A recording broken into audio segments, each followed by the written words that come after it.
बच्चों आज बात करने वाला हूं एक ऐसे चैप्टर की जहां बच्चे अक्सर मिस्टेक करते हैं। क्या पहले तो या तो वो उस क्वेश्चन को छोड़ देते हैं या उसको जो अटेम्प्ट करते हैं ना काफी लंबे प्रोसेस से करते हैं और जिसके कारण कहीं ना कहीं उसको मिस्टेक वहां पे देखने को मिलती है। तो बच्चों ये है हमारा चैप्टर का नाम क्वाड्रेटिक इक्वेशन। और बच्चों जो प्रॉब्लम सम्स जो आते हैं आपके, है ना, तो वो कैसे करने होते हैं शॉर्टकट तरीके से, बिल्कुल वो तरीका मैं बता रहा हूं और वहां पे आपको कोई भी गलती नहीं होगी, वो श्योर शॉर्ट आपके मार्क्स हैं। तो अगली बार से आपको ना तो क्वेश्चन छोड़ना पड़ेगा और ना ही लंबे प्रोसेस से करना पड़ेगा। ठीक है, चलिए क्वेश्चन देखते हैं। अब सपोज यहां पे क्वेश्चन दे रखा है बच्चों, ध्यान से समझना इस चीज को।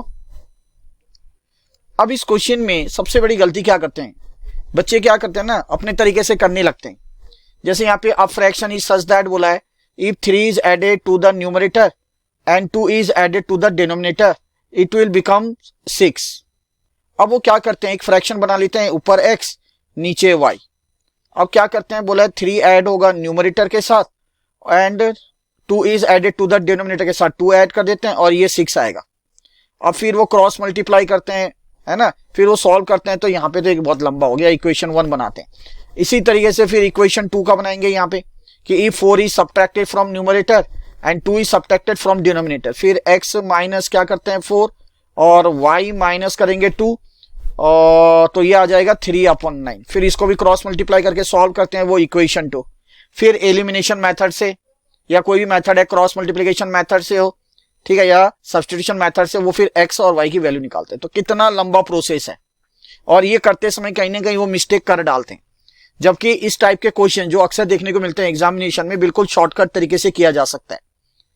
ठीक है, तो आपको यहाँ पे क्वेश्चन में बोला फ्रैक्शन क्या है, तो आप सबको पता है कि ऑप्शन जो दे रखा है ये ऑलरेडी क्या है, फ्रैक्शन ही होगा, है ना। जब फ्रैक्शन पूछा है तो फ्रैक्शन ही तो गिवन होगा। तो बच्चों इसको ही क्यों चेक ना कर लो, है ना। कैसे, जैसे मैं ऑप्शन ए की बात कर रहा हूं और ये ओरल भी हो जाते हैं। ठीक है, मैं एक करके दिखा रहा हूं। जैसे ऑप्शन ए मान लो, तो फ्रैक्शन क्या है 1/3 है। अब क्या बोला था पहले केस में कि 3 is added to the numerator, 3 add कर दो न्यूमरेटर के साथ और 2 ऐड कर दो डिनोमिनेटर के साथ। तो बोला क्या आना चाहिए, 6 आना चाहिए। तो क्या 6 आ रहा है, चेक करिए। तो 1 + 3 ये 4 आ रहा है और 3 + 2 ये 5 आ रहा है। तो बच्चों ये गलत आ रहा है ना। तो इस तरीके से फटाफट आप ओरली कर सकते हैं। अब यहाँ चेक करो सी वाले को कि ये ऊपर 3 है, तो 3 के साथ 3 ऐड कर दो तो कितना आ गया, 6 आ जाएगा मेरे बच्चों। और नीचे -1 इसके साथ 2 ऐड करना था तो नीचे तो 1 आएगा।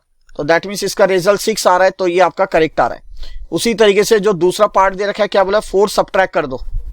ठीक है, तो 4 is subtracted from numerator and 2 is subtracted from the denominator it will becomes. अब अगर बोला यहाँ पे 4 को अगर आप सब्ट्रैक्ट करते हो तो 4 को सब्ट्रैक्ट करो न्यूमरेटर से और डिनोमिनेटर से क्या करो, and 2 is subtracted from denominator और 2 सब्ट्रैक्ट करो डिनोमिनेटर से। तो बच्चों क्या आएगा, देखो ऊपर तो कितना आ जाएगा आपका। ठीक है, यहाँ पे 3/9 बोला है ना। and if 4 is subtracted from numerator, 4 is subtracted from numerator and 2 is subtracted from denominator, 2 is subtracted from denominator, it will becomes 3/9। तो ये तो -1 और ये क्या आ रहा है, -3 आ रहा है। चलो कंफ्यूज मत रहो, तो यहाँ पे ये कैंसिल हो जाएगा, 1/3 आ रहा है कि नहीं। और हमें पता है 3/9 का मतलब भी क्या है, 1/3 बस। तो आ रहा है ना सेम, तो इसका मतलब ये ऑप्शन करेक्ट होगा। तो बच्चों इस टाइप के क्वेश्चन को अगली बार से ध्यान रखना, जब भी आप करने बैठे यही तरीका आपने अपनाना है। क्लियर है।